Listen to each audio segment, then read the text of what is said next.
আসেন। কোচিন ইসরায়েলি পণ্য বর্জন সহ আমরা ধিক্কার জানাই ইসরায়েলি বাহিনীদেরকে। فاقتلوا المشركين حيث وجدتموهم وخذوهم واحصروهم واقعدوا لهم كل مرصد فإن تابوا أقاموا الصلاة وآتوا الزكاة فخلوا سبيلهم إن الله غفور رحيم। إرشاد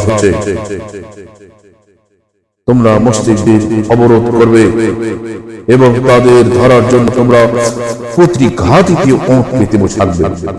তবে এরপরেও তারা যদি তওবা করে দিনের পথে ফিরে আসে এবং নামাজ প্রতিষ্ঠা করে যাকাত আদায় করে তাহলে তোমরা তাদের পথ ছেড়ে দাও। অবশ্যই আল্লাহ তাআলা ক্ষমাশীল ও বড় দয়াময়। আমিন।